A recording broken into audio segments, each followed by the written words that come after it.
He's Rich Eisen from the NFL Network. Rich will be hosting the NFL Network's coverage of the Combine. Of course, the Rich Eisen show that follows this one on DirecTV. And Rich will run his 40-yard dash on Sunday, and he's taking donations. Proceeds will go to St. Jude's. DirecTV will match donations up to $25,000. The hashtag is #RunRichRun. What kind of shape you in right now, Rich? Dan, I'm at my lightest I've been in the history of my run. Seriously, I've cut weight. I'm mentally prepared. I had Chris Johnson on the show Monday give me some tips. Yesterday, Brandon Cooks, who had the second fastest time at the Combine last year, give me tips. Today, Dree Archer's calling in. He was the fastest at the Combine. Don Beebe, whose name I haven't mentioned in about 2 decades, he will be phoning in. He's got a speed camp. So I'm focused. You know, I only have one speed. But you can't teach what beats inside, Dan, and that's the heart of a champion. Okay, you know but that. Here's the thing, Rich. How are you getting faster as you get older? Hashtag questions. I'm juicing, Okay. but it's kale. Okay. All right. That's the juice. Yeah. And various other nutrients and vitamins. In many ways, you also know what I've got going on at home, Dan, with that 17-month-old that's sort of akin to Rocky chasing the chicken in the alley frequently, running around chasing the girl down who's going after every most dangerous object in the room there possibly could be. So I'm spry. I've got those quick twitch muscles firing. I'm ready. I'm really ready. And I have a number to shoot for. If after having never broken 6 seconds before until last year, if I crack somehow the 5.8 barrier, you would also know, you'd hear that sonic boom coming from Indianapolis when I do that. But if I crack the 5.8 barrier, that would make my post 40-year-old age average go under 6 seconds. Nice. So there's a lot on the line, Dan. We've been talking about Alex Rodriguez's apology. Yes. And I don't know if there's an apology that stands out in sports that you actually believe, where you went, well, that's an act of contrition, and I really, okay, I understand it, or, yeah, you deserve a second chance. Is there one? Because Alex I didn't care. Even if it's a handwritten note, I was about to say that's where he went. That's where he went next level. Dan. Oh yes, I've never seen one handwritten out and then I guess scanned or tweeted. I mean, I thought there was going to be a little bit of smudge marks there from tears with the ink. I thought that would have been a nice little touch there by Aaron. The only question is whose paper was he cheating off of? I mean. With the cursive, whatever. He even said it, that you're not going to believe me anymore. It's eventually going to come down to, whatever media circus goes down in Tampa in short order, surviving that, and then seeing what he's got. And how does that all play out, what the end game scenario is. But had this been on television, Dan, I had a handwritten apology for you that time that I made fun of you using an umbrella in the 2013 NBC season opener in Denver. Yeah. I sincerely apologize. You may not believe it, but I did handwrite it out for you. Thank you, Rich. You're welcome, Dan. I really believe it, though. I had a handwritten apology for when I made fun of you that time at the party when you were hitting on Susie. That's so old ago. That was written on papyrus, Dan. That's how long ago it was written on parchment. You were hitting on Susie Kolber, and I called you out on it. Listen.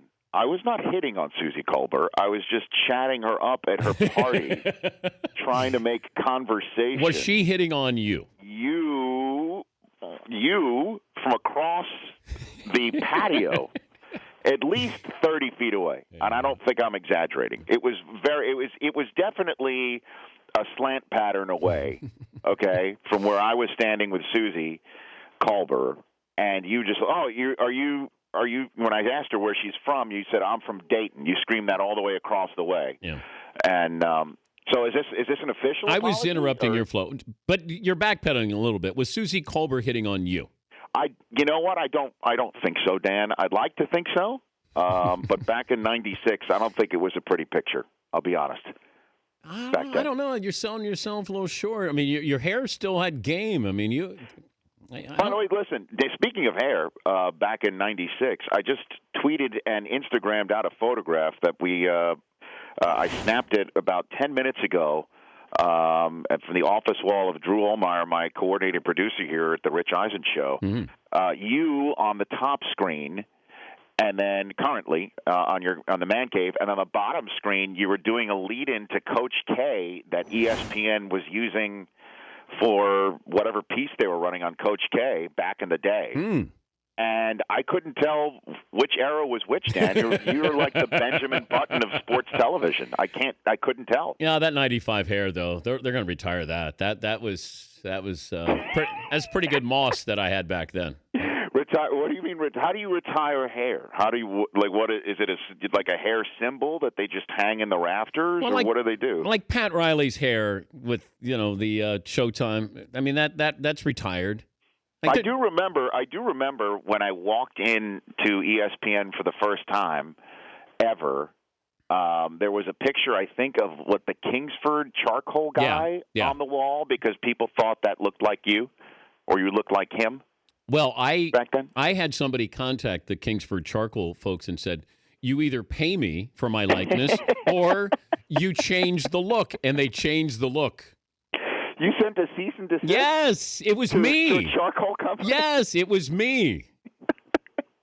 Yes, and then they didn't even send me any briquettes. Come not on. Even a single briquette. No. That's disrespectful. Yeah, we're talking to Rich Eisen from the NFL Network, going to the Combine. I don't get it. I do watch it, but I don't get it. Why are the numbers so great for the Combine, Rich? Oh, gosh, because it's when the Super Bowl ends, it's like placing a lid on the pot, and it starts boiling for 2 weeks where people are jonesing for football in any way, shape, or form. And all the storylines like Peyton Manning's return and or retirement, and Jameis Winston's weight, and what teams might be doing with their salary caps, or Des Bryant, was he going to get a franchise tag, Adrian Peterson's future, those things begin boiling, and then everybody shows up at the Combine, and we get a lot of questions answered, or questions posed with an answer as opposed to wondering what the answer is. Plus, college football's popularity makes stars out of these kids, and now here they are all starting from scratch in a standardized test that you watch because you want to see maybe this guy could be the running back or left tackle or nose tackle that your team needs. And it's just a fun revisiting of a season that everybody's missing, despite it only being 2.5 weeks since the last game. Jameis Winston and Marcus Mariota, I guess, are both going to throw at the Combine. When quarterbacks don't throw, when they're considered healthy and they don't throw, is that a red flag that you guys talk about? Well, I mean, we talk about that every year. Clearly, it's not a red flag when Andrew Luck decides not to do it, or it turned out to not be one. It's just disappointing for the evaluators. I'll be honest, it's disappointing for the NFL Network. Sure. And the evaluators are the ones who come to Indianapolis hoping to see something, and if you don't throw, I don't think it's a flag if you're the consensus first overall pick. But if you're, I forget the kid's name. I think it was from Northern Illinois. Forget. Is it Harnish or something? I might be wrong, but I shouldn't say it. Chandler Harnish? Somebody just didn't throw, and he wound up being a fifth-round pick, and we were wondering what that was all about. Look, everybody comes there to watch kids compete, and everybody comes there, though, for the two other aspects. I mean, the Combine was created, first off, Dan, to get these kids to see a doctor, because that's the way that's one of the biggest parts of the Combine is the medical, where these kids go in MRI tubes. I've heard stories and mentioned this on my show yesterday that a kid had a bone scan once and was told by a doctor, you broke your leg in high school, and the kid's like, what? He had no idea. And, these teams find out about medical histories of prospects. It's crucial, as is the interview process at night. And then the on-field drills are important as well. And every year I ask Mayock, when we look at a kid starting a drill, lying prone on his back, hopping up, and then trying to mimic a blocking scheme, I'm like, wonder what's that all about? Because if an offensive lineman is on his back, isn't that bad? And it's because these drills are set up to show off the ability to fire off muscles and show flexion in joints, and these are the things that are actually looked at with a fine-tooth comb as part of the evaluation process. Your favorite cliche at the Combine is what? My favorite cliche, oh gosh, I guess I'd have to go with quicker than fast. I like that one. That's a good one. Mayock, my favorite one is the heavy-legged waistbender. That's my favorite Mayock-ism of them all. You know, and because it can be obtuse, I understand. I overheard you say the other day, like, why don't they throw them outside? Yeah. Because and we could mimic drills as much as possible to make it look like football, but that's not what this is for. And that would also be akin, because it's a standardized test, taking a kid while he's taking the SAT or she's taking the SAT, sending a friend up asking if they want to go get a beer, because that would mimic the actual test environment in college. The amount of times that you're trying to prepare for a test or write a paper that you're distracted in a manner that would be, appropriate for a college kid. You just don't do that. You're just still trying to find out in a standardized environment how everybody is the best that you could call it standardized, that somebody can perform and evaluate them. I think I got what you were saying. I'm not sure. You didn't understand? But I'm pretty slow here. Who's on the show? But Dan, how many times were you trying to study for tests? Somebody asked if you want to go get a beer. Well, first of all, I wasn't studying for a test, but second of all, people always ask me if I wanted to go get a beer. On. You're a role model, Dan. Don't say things like that. I am now, but there are kids who listen to you. The kids who listen to you and say, "I can become Dan Patrick one day and sue a charcoal company, and 30 years later look the same, and not have to study." You don't do that. I'm not a role model. Oh, you're okay. You're better than that. That's what I think. Who's on my show today? Yes. Who's on your show?